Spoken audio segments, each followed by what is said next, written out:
Welcome and thank you for appearing today. This is in the matter of SAT, ZST, and JP. Counsel, if you could please enter your appearances for the record, I would appreciate that. Shelley Harding, appearing for the mother. Martha Pierce, attorney guardian ad litem for the minor children. John Peterson, Assistant Attorney General for the state of Utah. So thank you so much.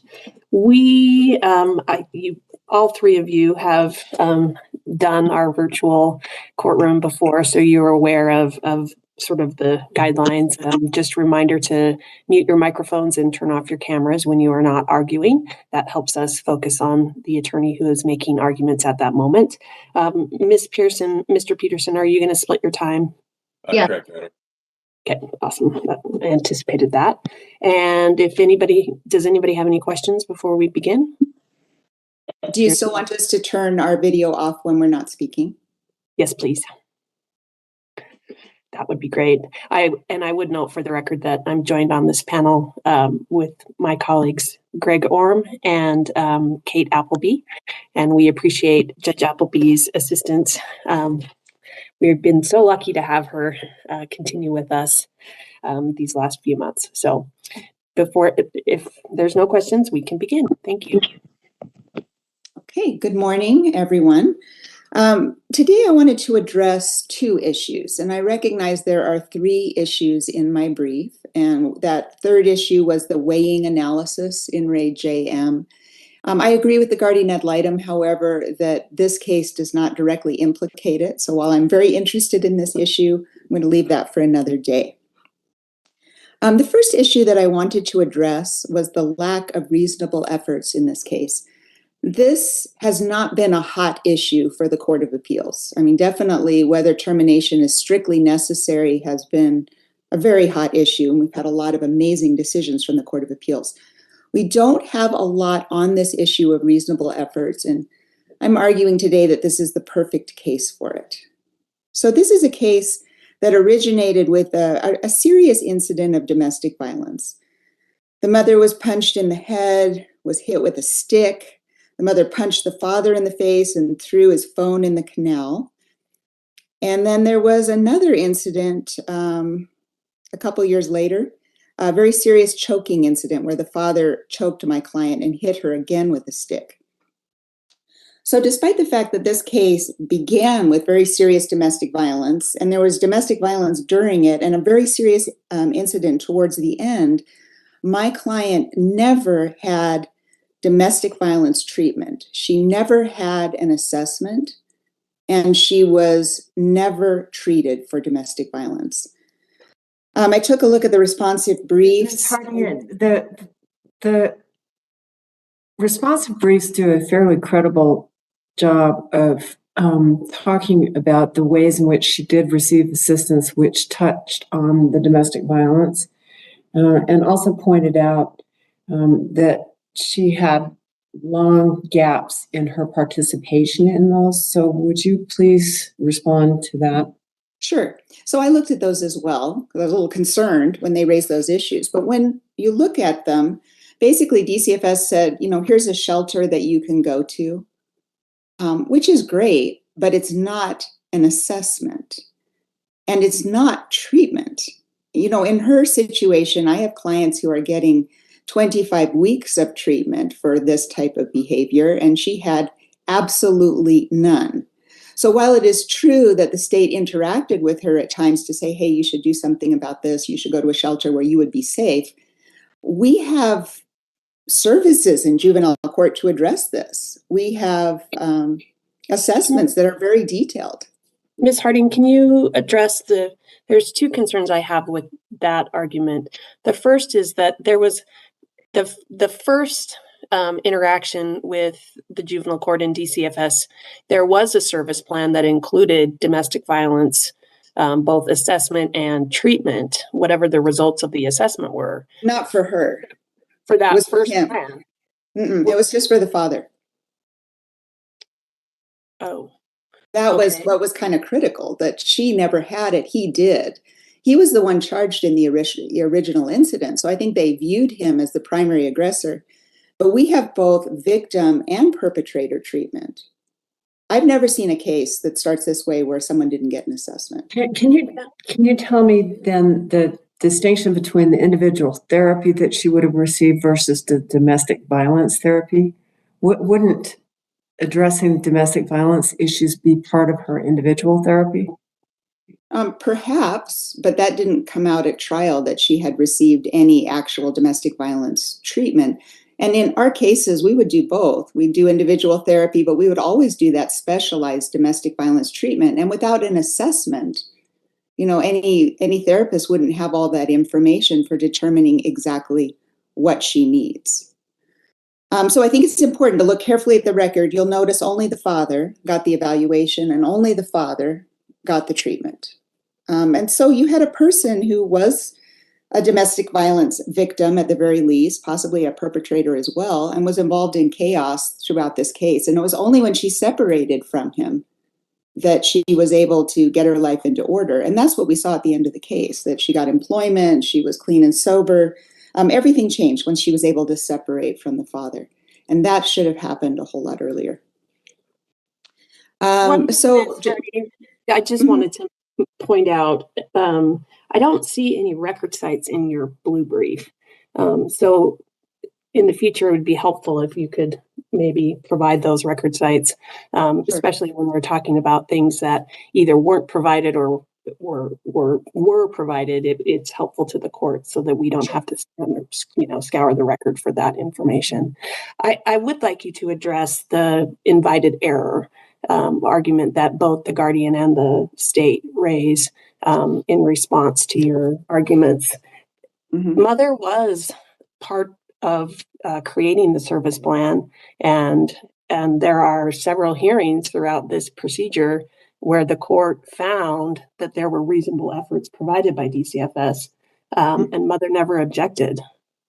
That is correct. Mother is an unsophisticated participant in the juvenile court, so Mother would not realize that she should have had it. I mean, I think her attorney definitely should have realized it, but didn't for whatever reason. But more than that, it should have been obvious to the court. When a case starts with a huge domestic violence blow up, there needs to be domestic violence treatment. That's just juvenile court 101. So that's what I would argue. And also the reasonable efforts, just to tell you what juvenile court is really like. That's like the last minute of the hearing where the judge says, where the state says we'd like a finding of reasonable efforts and no objection, we'll do it. So it doesn't have a really meaningful evaluation typically. So I wanted to turn to the other issue, which is the hot issue. And that is the best interest of the child and whether it was strictly necessary to terminate rights. When you look at the decision, starting in paragraph 27, it talks about the best interest of the child. And I think the findings are just not specific enough. So it says that the foster parents have provided care and stability. In 28, the children are part of a permanent foster family and the parents want to adopt. There are bonds of love and affection in 29. 30, they look to the foster parents for parental guidance, love, and affection. 31, the foster parents are motivated by concern and love and desire to protect. 32, children are integrated into the home. 33, they thrive in the home. 34, the foster home has better parenting ability, which maybe comes a little bit to the point. And 35, they have greater emotional ties to the foster parents.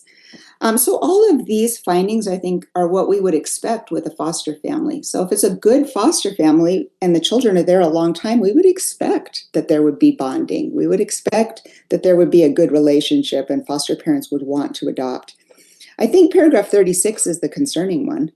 That says that visitation with the parents was having negative repercussions because the children would act out sexually and would act violent. But there was no therapist testimony that explained why this occurred. The children could be acting out because they love their mother and they miss her and they're angry about not seeing her. Without that expert testimony, this court just has to guess as to why the visitation was having negative repercussions.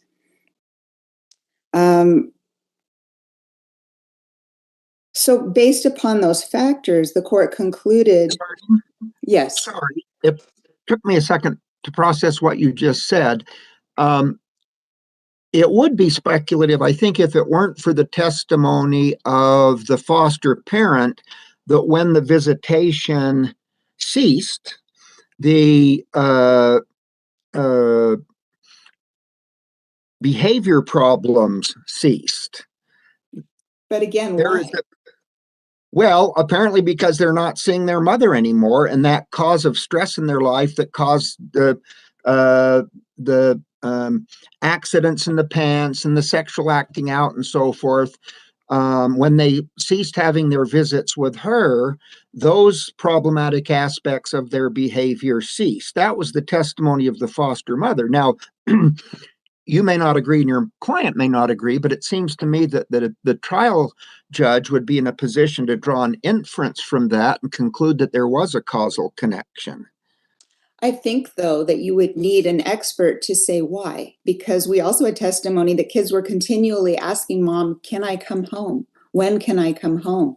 So they may have been acting out because they were very angry about the situation where they were taken from their mother and kept from their mother. And that anger was powering these outbreaks. We actually see it in juvenile court a lot, where children have a difficult time with visitation and it's hard to know exactly why without some expert input.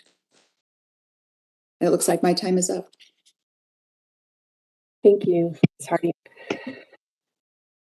Not sure who's going to go first, Ms. Pierce or Mr. Peterson? Ms. Pierce. May it please the court, Martha Pierce, attorney guardian ad litem for the minor children. In this case, I'd like to rely on my brief about the invited error issue, and I'd like to refer the court to the record, which there is no transcript of any of the review hearings. So I think it's not fair for Ms. Harding to say, oh, the court always gives short shrift to reasonable efforts findings. There may have been a discussion at some point about why the mother wasn't in domestic violence treatment. There may have been a request, there may have been something, we don't know. We don't know why that was omitted. And so absent a transcript of all those various review hearings, this court has to exercise a presumption of regularity and deem that the court's reasonable efforts findings were well based. And I also want to, and under the heading of affirm on any ground, I want to refer this court to section 80-4-301 sub 3 sub B, which says you don't even need a reasonable efforts finding when there is post-adjudication abuse or neglect. Now recall that this court began as an in-home services case, and after the adjudication, mother was in that, she was in the car and strung out on drugs, and the children were removed. So that was an event. Can I just ask clarification? In that, in the first case, I know the children were still in the home, and so there's no reunification services required when the children are still in home, right? Well, there was remain home services. Okay. Wasn't there a domestic violence ordered for mother in that situation? Or but this is a case where mother at all times has counsel, at all times can ask for a review hearing on demand, at all times can ask for a team meeting on demand. And so juvenile court is not designed for big surprises about reasonable efforts to come up at the termination hearing. Because my question is this: why are we now hearing that mom really wants 25 weeks of domestic violence services? If that's what mom really wants, well, then you say that at the very beginning of the case. You don't sit on it until the time of the termination hearing. That's really not fair for the child. And all of these timelines are supposed to be developmentally sensitive. I would like to address the best interest strictly necessary issue. These days, best interest has been reduced to 4 words, which is strictly necessary and wherever possible. And everything we know about statutory construction says you have to look at the statute as a whole, and at a minimum, you have to look at the sentence where these phrases appear as a whole. The wherever possible clause, which is in 80-4-102, it says wherever possible, and then if you finish the sentence, there's the word but, which means we have an exception, but where grounds are found, then the child's interests are paramount. And strictly necessary, that you read that sentence, it says it's through the point of view of the child. And the findings that Ms. Harding has a problem with about the child's integration into the foster family, those are required considerations under best interest. 80-4-304 specifically requires the juvenile court in its best interest analysis to consider from the child's point of view the child's integration in and love for not just the foster parents, the entire foster family. And that really goes to attachment theory and the child's ability to attach and be with a family and be able to thrive in a family. So those are important considerations.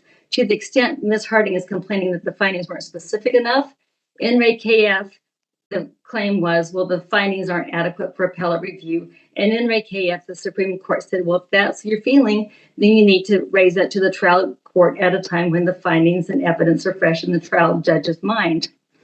But back to statutory construction, not only do you have to finish the sentence, you have to look at the entire statutory structure. And in Ray BTB, paragraph 70 and 71, and all the footnotes that go with it say that in cases where there's an underlying child welfare case, and in Ray BTB was a direct file case, the court is entitled to consider all the interim reasonable efforts finding.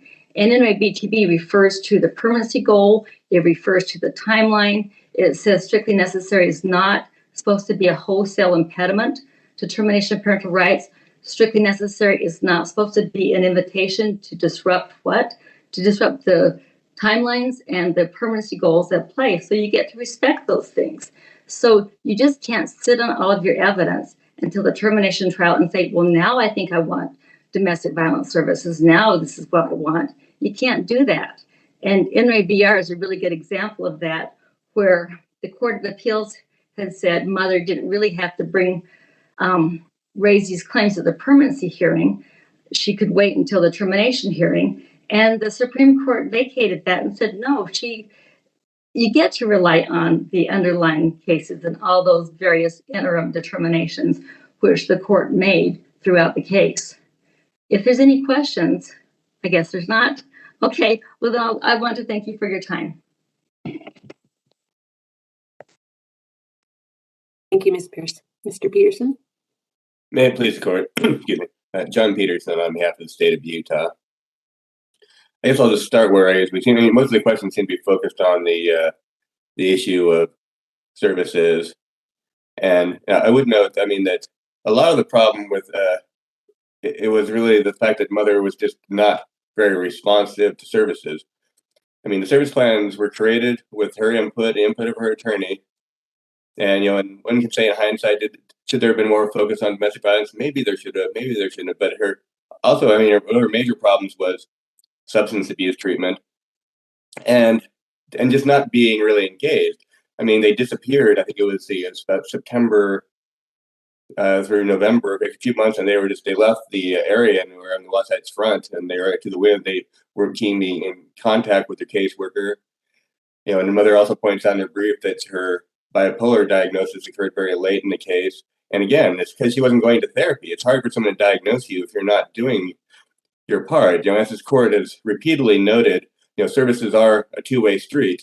You can provide services, but you can't make people accept services. And yes, Judge Appleby.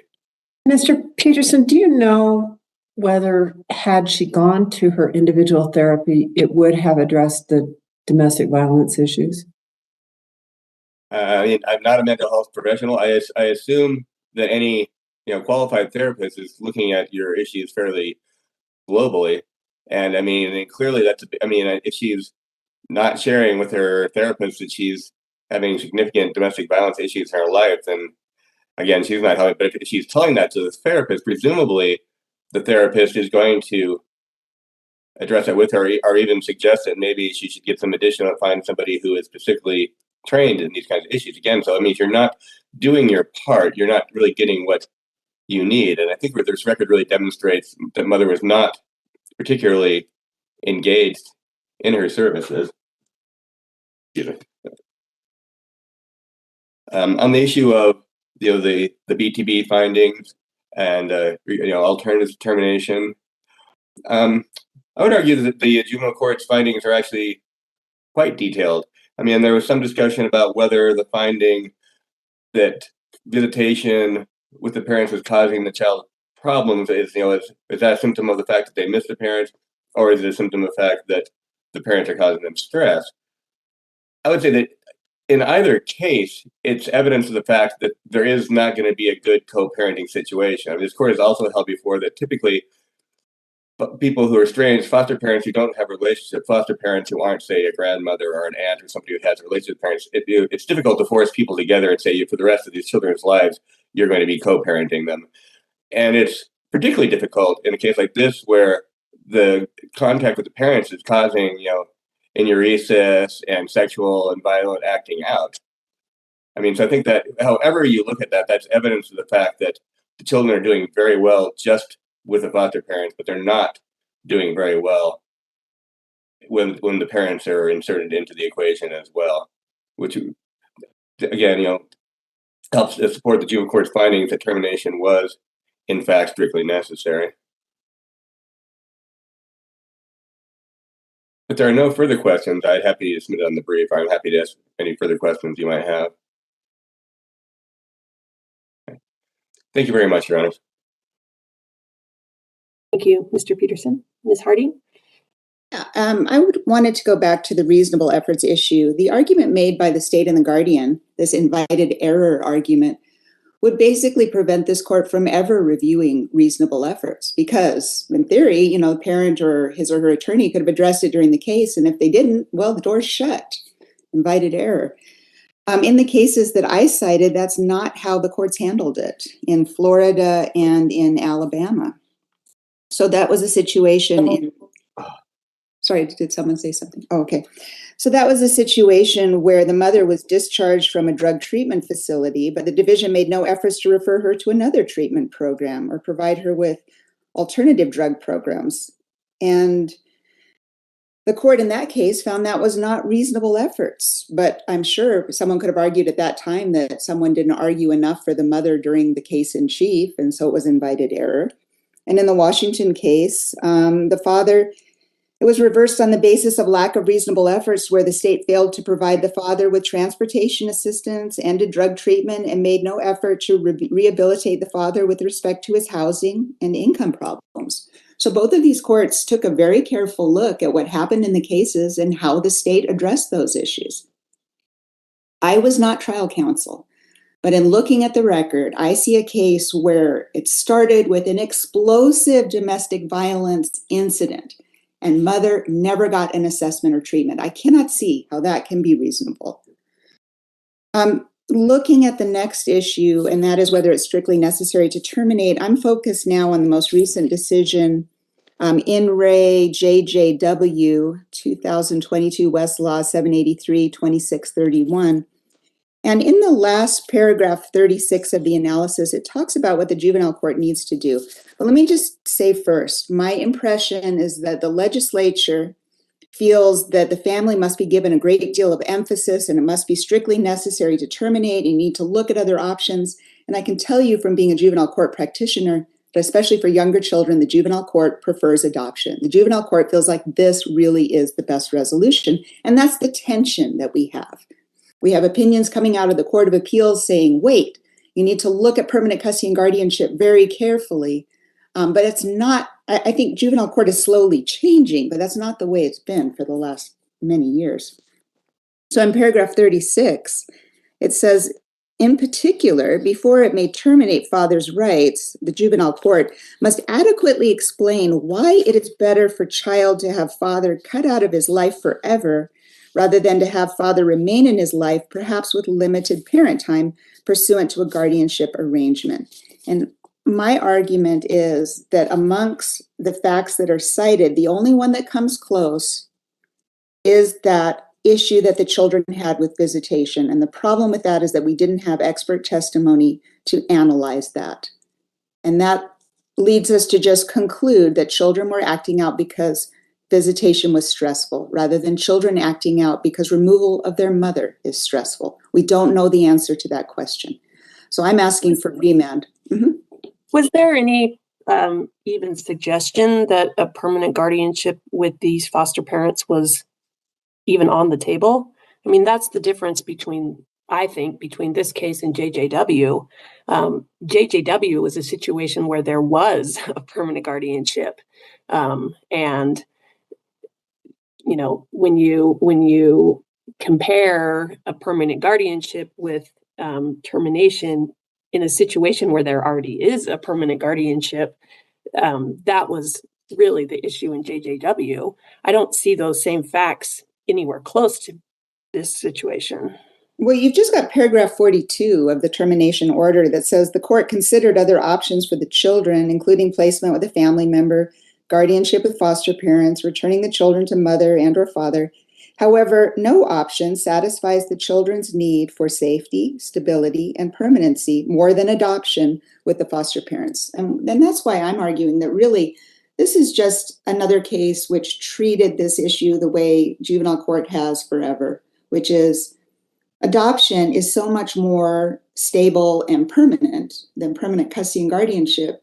And so that is why we selected it. And so I see this as really another case in a long line of cases where the juvenile court is not yet up to speed on what the Court of Appeals has been asking it to do. And so I don't see where they did analyze, would permanent custody and guardianship meet the children's interests, why or why not? It looks like my time is up. Thank you, counsel. And Mr. Peterson and Ms. Pierce, if you could. Thank you for your arguments today. We really very much appreciate them. And we will take this matter under advisement and render a written decision as soon as we can.